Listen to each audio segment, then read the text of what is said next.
بسم اللہ الرحمن الرحیم۔ بسم اللہ الرحمن الرحیم۔ السلام علیکم عزیز طلبہ کرام، امید ہے آپ حضرات خیریت سے ہوں گے۔ آج ہمارا صحیح مسلم کا سبق نمبر 246 ہے، جس کا عنوان ہے باب استجاع مع الحائض فی لحاف واحد۔ آگے بڑھنے سے پہلے خلاصہ جات کو ایک نظر دیکھ لیں۔ گزشتہ سبق میں ہم نے اس عنوان کے تحت ان نکات پر بات کی تھی۔ آج کے سبق میں ہم اس عنوان کے تحت ان مذکورہ نکات پر بات کریں گے۔ تو بڑھتے ہیں سبق کی طرف۔ وبه قال وحدثني أبو الطاهر قال أخبرنا ابن وهب عن مخرمة قال وحدثنا هارون بن سعيد الأيلي وأحمد بن عيسى قال حدثنا ابن وهب قال أخبرني مخرمة عن أبيه عن كريب مولى ابن عباس رضي الله عنهما قال سمعت ميمونة زوج النبي صلى الله عليه وسلم قالت كان رسول الله صلى الله عليه وسلم يستجع معي وأنا حائض وبيني وبينه ثوب۔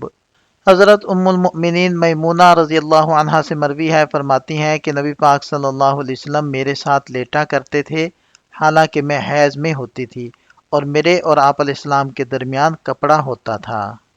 اس اسناد کے رجال 8 ہیں۔ پہلے ہیں ابو الطاہر احمد بن عمرو بن سرح المصری، دوسرے ہیں ابن وہب جن کا نام ہے عبداللہ الحافظ الفقی، تیسرے ہیں ہارون بن سعید الایلی السعدی ثقۃ فاضل، چوتھے ہیں احمد بن عیسیٰ بن حسان المصری، پانچویں ہیں مخرمہ بن بکیر بن عبداللہ بن اشج، اور چھٹے ہیں ان کے والد گرامی بکیر بن عبداللہ، اور ساتویں ہیں قریب جو حضرت ابن عباس رضی اللہ عنہما کے آزاد کردہ غلام ہیں، اور چھٹے نمبر پر ہیں حضرت ام المؤمنین میمونہ رضی اللہ عنہا جو نبی پاک صلی اللہ علیہ وسلم کی زوجہ ہیں۔ یہاں اس اسناد کے نکات کو ذکر کیا جا رہا ہے۔ یہ امام مسلم رحمۃ اللہ علیہ کی سداسیات میں سے ہے، اور اس میں مخرمہ سے مدنی راویوں کا تسلسل ہے، اور اس میں ابن اپنے والد گرامی سے روایت کر رہے ہیں، تابعی سے روایت کر رہے ہیں، اور کتب ستہ میں قریب نام کے یہی ایک راوی ہیں جو حضرت ابن عباس رضی اللہ عنہما کے آزاد کردہ غلام ہے، اور اس کتاب میں ان کا پہلی مرتبہ یہاں تذکرہ آیا ہے۔ یہ روایت اس بات کو واضح کرتی ہے کہ حالت حیض میں بیوی کے ساتھ لیٹنا اور قربت اختیار کرنا جائز ہے۔ حضرت عائشہ رضی اللہ عنہا سے مروی ہے کہ وہ جب حیض میں ہوتی تو بستر سے الگ ہو کر چٹائی پر بیٹھ جاتی، اور نبی پاک صلی اللہ علیہ وسلم ان کے قریب نہ آتے، نہ وہ آپ کے قریب ہوتی، یہاں تک کہ پاک ہو جاتی۔ بعض علماء نے اس روایت کو منسوخ قرار دیا ہے، یا پھر اس کا مطلب یہ لیا ہے کہ یہاں قربت اور نزدیکی سے مراد ہم بستری ہے، کیونکہ میاں بیوی دونوں اسی وقت ایک دوسرے کے قریب ہوتے ہیں۔ امام بہقی رحمہ اللہ نے ابن عباس رضی اللہ عنہما سے نقل کیا ہے کہ وہ اپنی بیوی کے بستر سے حیض کے دنوں میں الگ ہو جاتے تھے۔ یہ بات جب حضرت میمونہ ام المؤمنین رضی اللہ عنہا کو پہنچی تو انہوں نے فرمایا، کیا تم نبی پاک صلی اللہ علیہ وسلم کی سنت سے اعراض کرتے ہو؟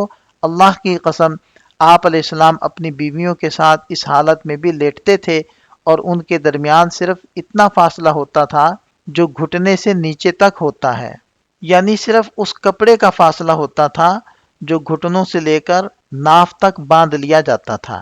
حافظ ابن کثیر رحمہ اللہ نے وضاحت کی ہے کہ ابو داود کی روایت کو احتیاط اور پاکیزگی کے پہلو پر محمول کیا جائے، نہ کہ اسے اصل حکم سمجھا جائے۔ اس حدیث کو روایت کرنے میں امام مسلم رحمۃ اللہ علیہ متفرد ہے، اور دیگر ائمہ حدیث نے بھی اپنی اپنی کتابوں کے اندر اس حدیث کو ذکر کیا ہے، جس کی تفصیل یہاں موجود ہے۔ وبه قال حدثنا محمد بن مسنى قال حدثنا معاذ بن هشام قال حدثني أبي عن يحيى بن أبي كثير قال حدثنا أبو سلمة بن عبد الرحمن أن زينب بنت سلمة حدثته أن سلمة حدثتها قالت بينما أنا مضطجعة مع رسول الله صلى الله عليه وسلم في الخميلة إذ حزت فانسللت فأخذت ثياب حيزتي فقال لي رسول الله صلى الله عليه وسلم أنفست؟ قلت نعم، فدعاني فاستجعت معه في الخميلة فقالت وكانت هي ورسول الله صلى الله عليه وسلم يغتسلان في الإناء الواحد من الجنابة۔ حضرت ام سلمہ رضی اللہ عنہ فرماتی ہیں کہ ایک مرتبہ میں نبی پاک صلی اللہ علیہ وسلم کے ساتھ ایک چادر میں لیٹی ہوئی تھی کہ اچانک مجھے حیض شروع ہو گیا، تو میں اپنی جگہ سے دور ہٹ گئی اور اپنے حیض کے کپڑے اٹھا لیے۔ آپ علیہ السلام نے پوچھا، کیا تم کو حیض آ گیا ہے؟ میں نے عرض کیا، جی ہاں۔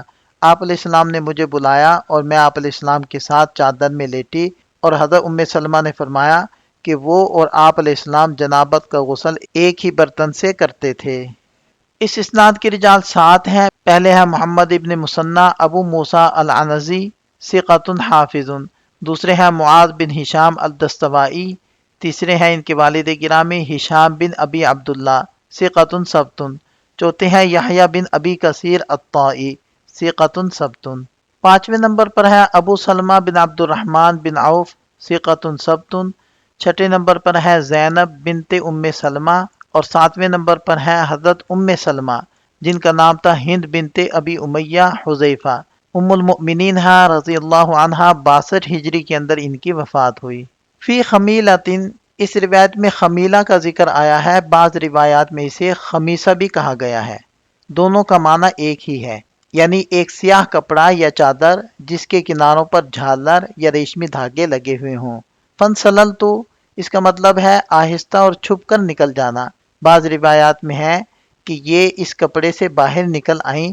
امام نووی رحمہ اللہ نے وضاحت کی کہ شاید انہیں اندیشہ ہوا کہ کہیں خون کپڑے کو نہ لگ جائے، یہ خیال آیا کہ شاید نبی پاک صلی اللہ علیہ وسلم ان سے قربت چاہیں گے، یا پھر اپنی حالت کو ناپسند کرتے ہوئے الگ ہو گئیں، اسی وجہ سے آپ علیہ السلام نے انہیں دوبارہ اس چادر میں آنے کی اجازت دی۔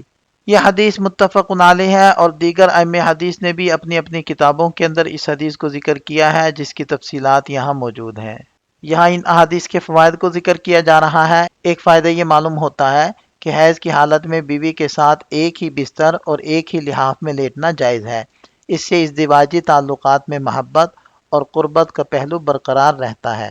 عورت کے لیے مستحب ہے کہ وہ حیض کے دنوں کے لیے الگ کپڑے رکھے تاکہ پاکیزگی اور نظافت کا اہتمام ہو اور عام استعمال کے لیے کپڑوں سے فرق رہے۔ حیض والی عورت کا پسینہ پاک ہے۔ قرآن پاک میں ہے فَاعْتَزِلُوا النِّسَاءَ فِي الْمَحِيضِ، اس کا مطلب یہ نہیں کہ عورت سے ہر تعلق ختم کر دیا جائے، بلکہ اس کا مقصود صرف مقاربت سے پرہیز ہے۔ یہ فائدہ بھی حاصل ہوا کہ آپ علیہ السلام اپنی بیویوں کے ساتھ ان کے مخصوص ایام کے کپڑوں میں بھی لیٹتے اور ایک ہی برتن سے غسل کرتے، اس سے آپ علیہ السلام کی تواضع اور حسن سلوک ظاہر ہوتا ہے۔ اس روایت سے یہ بھی معلوم ہوتا ہے کہ حیض کو نفاس بھی کہا جاتا ہے، یعنی دونوں کا اطلاق بعض اوقات ایک دوسرے پر ہوتا ہے۔ حیض اور نفاس دونوں کے احکام تقریباً ایک جیسے ہیں، ان دونوں میں نماز فرض نہیں اور روزہ جائز نہیں، اسی طرح دیگر شرعی احکام بھی یکساں ہیں۔ یہ ان احادیث سے حاصل ہونے والے چند فوائد ہیں۔ یہاں ہمارا سبق مکمل ہو جاتا ہے۔ ایک نظر خلاصے کو دیکھ لیں۔ یہ سبق سے متعلق چند سوالات ہیں، ان کے جواب تحریر کریں۔ ملتے ہیں نئے سبق کے ساتھ۔ اللہ تعالیٰ ہم سب کا حامی و ناصر ہو۔ دعا میں یاد رکھیے گا۔ السلام علیکم۔